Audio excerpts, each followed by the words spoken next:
শঙ্খ, প্রথমেই আমি তোমায় জিজ্ঞেস করি, তোমার বইটা সত্যিই খুব সুন্দর হয়েছে সবকিছু মিলিয়ে।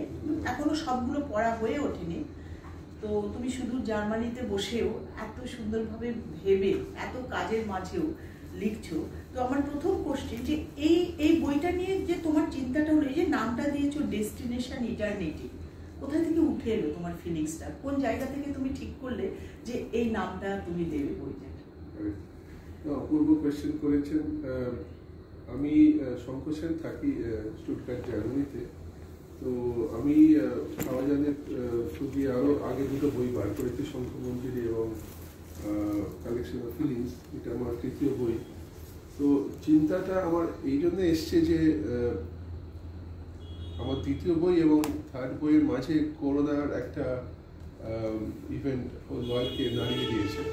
তো তাতে আমি অনেক প্রিয়জনকে হারিয়েছি এবং এই ওয়েভটা এখনো যায়নি। তো তাতে প্রত্যেকটা মানুষের মনে একটা ভয় ঢুকে গেছে, ভয় বলুন এবং চিন্তা ঢুকে গেছে যে কে কতদিন আছে।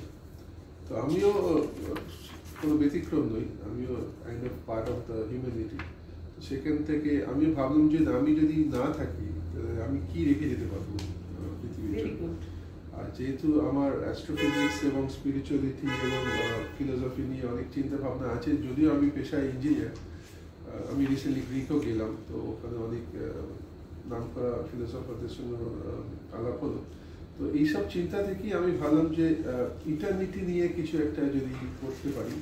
তো ডেস্টিনেশন ইটারনিটি, কারণ ইমর্টালিটি এমন একটা জিনিস, অমরত্ব, এটা প্রত্যেকটা মানুষের হয়তো একটা ইচ্ছে থেকেই যায়।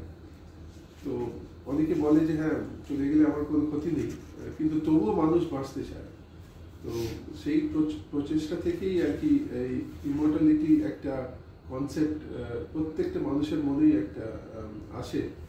তো মেডিকেলি তো ইটস নট পসিবল যে আমরা বাঁচবো, তাই যদি মেন্টালি এবং এই চিন্তাধারাগুলো যদি ইমর্টাল হয়ে যায় তাতেই আমার সাকসেস। তো সেক্ষেত্রে ওইটা ভেবেই আমি ডেস্টিনেশন ইটারনিটি নামটা।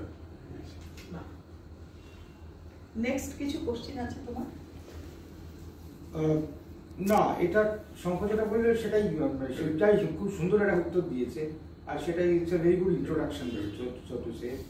তো আমি এবার বরং বলবো যে তুমি এটা থেকে অন্তত দুটো কবিতা দিয়ে শুরু করো, যেটা দুটো পড়ো। আচ্ছা, তারপরে we can go to Anita and Suchanata for further discussion.